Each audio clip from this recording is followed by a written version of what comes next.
Jawahar Nagar police station हद्दीमध्ये मागील 4 महिन्यांमध्ये काही मिसिंग मोबाईल झाले होते, त्याबद्दलच्या तक्रारी नागरिकांकडून आमच्याकडे प्राप्त झाल्या होत्या। त्या अनुषंगाने सायबर पोलीस स्टेशनची मदत घेऊन आम्ही तक्रारीच्या अनुषंगाने 20 मोबाईल जप्त केलेले आहेत। त्यामध्ये काही मोबाईल बाल अपचारी होते, त्यांच्याकडून जप्त केले होते। अशा प्रकारे 20 मोबाईल जप्त केलेले 4.5 लाखाचा हा मुद्देमाल आहे। मागच्या महिन्यामध्ये सुद्धा 10 तारखेला 15 मोबाईल जप्त केले होते, ते मिसिंग मधलेच होते आणि त्याच्यामध्ये सुद्धा काही बाल अपचारी होते। अशा प्रकारे 4.5 लाखाचा हा मुद्देमाल जप्त केलेला आहे। कशा पद्धतीने आणि कुठून हस्तगत केलेला आरोपी किती आहे?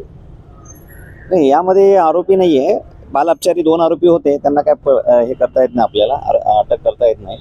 परंतु जे मोबाईल आम्ही हस्तगत केलेले ते कोणाला मिसिंग झालेले, कोणाला मिळाले होते, त्यांनी ते वापरले, त्या अनुषंगाने आम्ही त्यांना बोलून चौकशी केली, तर ते मिळालेले मोबाईल त्यांना होते ते आम्ही हस्तगत केलेले, त्याप्रमाणे रेकॉर्ड मेंटेन केलेलं आहे।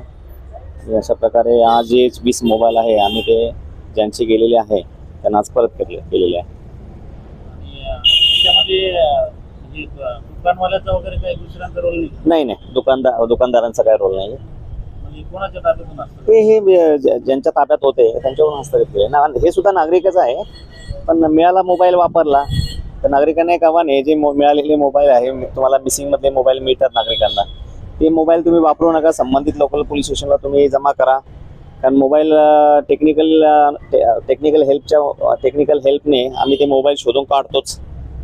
जर आता हे मोबाईल परत करतायत, कशा पद्धतीने करतायत? त्यांचेच मोबाईल काय नाही, कंप्लेंट रजिस्टर झालेली आहे, आधार कार्ड आहे, पॅन कार्ड आहे, सिम कार्ड त्यांचं त्यामध्ये होतं यापूर्वी, सिम कार्ड ते सुद्धा आम्ही ट्रेस आउट केलं ना, IMEI नंबर नुसार आम्ही ट्रेसिंग करतो।